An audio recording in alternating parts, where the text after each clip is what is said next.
নমস্কার বন্ধুরা, আজ আমরা একটা সবেদা গাছ নিয়ে ভিডিও করব। কথা প্রচলিত আছে কেয়ারলেস বিউটি। তো আমার ছাদ বাগানে সেই কেয়ারলেস বিউটি দেখুন। আমি খুব ক্যাজুয়ালি গাছ করি, কোনো টেনশানে গাছ করি না। আর বই পড়ে বা সারের দোকান থেকে সার নিয়ে এসে আমি গাছ করি না। আমার সার আমার বাড়িতে তৈরি হয়। দেখুন শত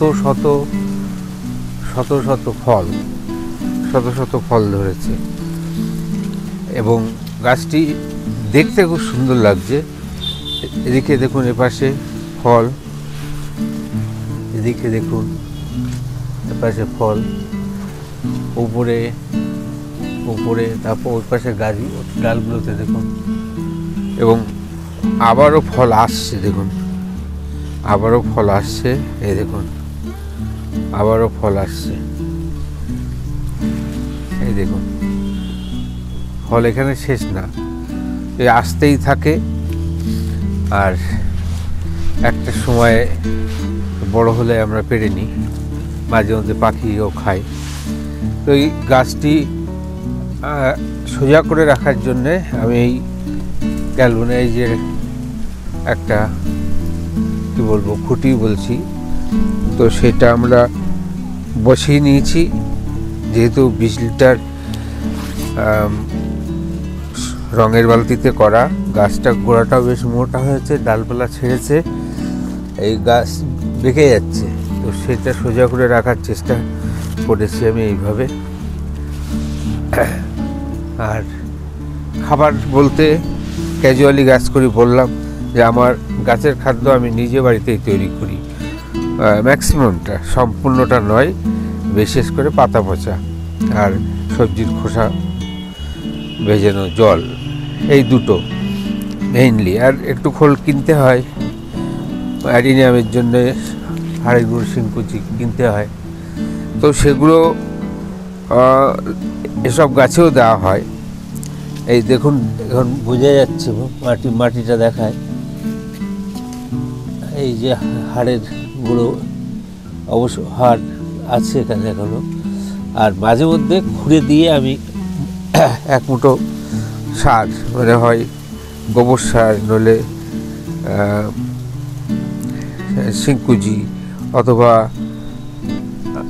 পাতা পচা সার যা থাকে মোটামুটি, আমি মাটি খুঁড়ে ওই উপরেই দিই। আর এইভাবে দীর্ঘ প্রায় 4 বছর ধরে এই টবে রয়েছে। এই টব ডিপট করা তো খুব কঠিন, তো এই পটে রয়েছে এবং অসংখ্য ফল ফলেছে, শত শত, মানে গুণে শেষ করা যাবে না। এত ফল এই প্রথম এলো আমার কাছে। তো সেই জন্যে বললাম কেয়ারলেস বিউটি, যে আমি কেয়ার করি না গাছের জন্যে, করি আমার মতো, তাতে কিছু ক্ষতিও হয়। সে ক্ষতি, ব্যর্থতা থাকে, ব্যর্থতা তো সাফল্যের চাবিকাঠি। তো সুতরাং সে ক্ষতি স্বীকার করে তার থেকে শিক্ষা নিয়ে নতুন করে এগোই। কিন্তু ওই বই পড়ে গাছ করার, আমি প্র্যাকটিক্যাল, পড়াশুনো করে গাছ চর্চা না, গাছ চর্চা করতে করতে শেখা। তো আমার বাগানের যত গাছ আছে সব এরকম সুন্দর গাছ আছে, সবগুলো রাসায়নিক সার বর্জিত, এবং তার চেহারা বা ফল বা ফুলের সংখ্যা প্রচুর। দেখুন, ওই সাথে একটা অন্য জিনিস দেখিয়ে দিই, এটা দুর্লভ আমার বাড়িতে আছে। এই গাছটা দেখুন, একটা জামরুল, অসময়ে জামরুল হয়েছে। গত বছর অনেক হয়েছিল। আরও একটা গাছে ফুল ধরেছিল, সেটা আছে, আমি এখানে দেখাতে পারছি না। তো এই আর কি, এভাবে গাছ করবেন, দেখবেন ঠকবেন না। যত গাছ আমরা যত্ন দিয়ে মেরে ফেলি, অধিক যত্নের জন্যে বেশি গাছ মেরে ফেলি। আপনারা সবাই একটু ভেবে দেখবেন, আপনি যতগুলো গাছ আপনার হাতে মরেছে, তার বেশিরভাগটাই অতি যত্নের জন্য। হয় বেশি জল দিয়েছেন, না হয় বেশি সার পড়েছে।